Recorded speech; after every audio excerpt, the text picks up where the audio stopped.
Welcome to First Sun News. This is Argumitra. Just 9 months ago, Canada accused India of being involved in the killing of Khalistani terrorist Hardeep Singh Niger. But now with Justin Trudeau out and Mark Carney in, a reset has happened. For the first time, Canada has used Khalistani and extremists in a same line, calling them a national security threat. India and Canada have agreed to restore diplomatic services, resume business and citizen support, and even appoint new high commissioners. Prime Minister Narendra Modi and Canadian Prime Minister Mark Carney met on the sidelines of the G7 summit in Alberta. They praised each other and talked about trade, minerals, energy, and democracy. From energy security to the energy transition that you're helping to lead to the future of artificial intelligence to the fight that we have against transnational repression, against terrorism, against other factors, and the work that we can do together. And it is my great honor to have you here. But this isn't just about photo ops and polite diplomacy. It's about moving on from what many in India saw as petty politics under Justin Trudeau. The Khalistan question. For decades, India called out Khalistani extremists operating freely on Canadian soil.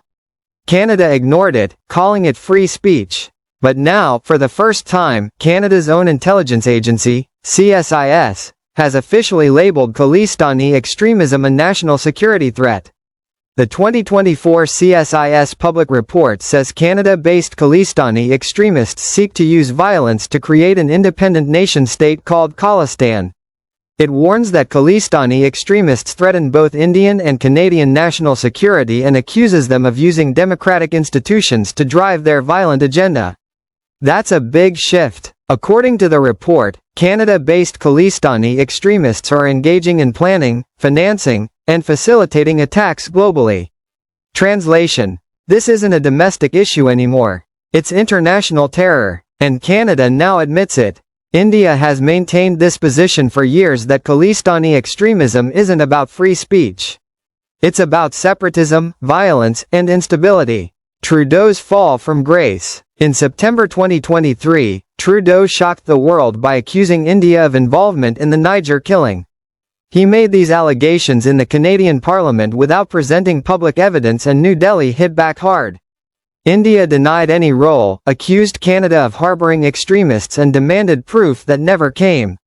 New Delhi also pointed out the hypocrisy. Niger was a declared terrorist under Indian law. A vocal supporter of Khalistan, he was seen by some in Canada as a human rights activist. But to India, he was part of a larger agenda to destabilize Punjab and India. Mark Carney a fresh start. Mark Carney has a different tone. His statement after the Modi meeting reaffirmed respect for sovereignty, territorial integrity, and mutual respect. Words Trudeau often avoided when talking about India. He even agreed to resume full diplomatic services, signaling that Canada wants the relationship back on track.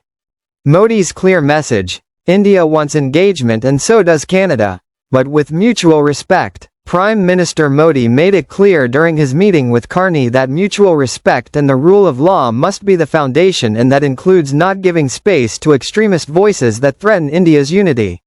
The internal dynamics of Canadian politics have changed, and that is reflecting in its foreign policy too. But the test for Canada is this: will it walk the talk on sovereignty and stop enabling anti-India radicalism? For now, New Delhi will see this as a hesitant step towards a reset in India-Canada ties. Please monitor this topic closely, as several upcoming developments are expected to emerge soon, along with additional news becoming evident. I will persist in providing you with confirmed and current videos. My aim is always to guarantee that even if there is a slight delay in a video, it will include accurate, verified sources, enabling me to clearly elucidate the real events. I don't claim to rely on traditional sources like others do. I prioritize creativity and thoroughness in supporting the content of my videos. If you found my video helpful, please consider liking, subscribing to, and sharing it. Feel free to share your honest thoughts in the comments, as I value your feedback.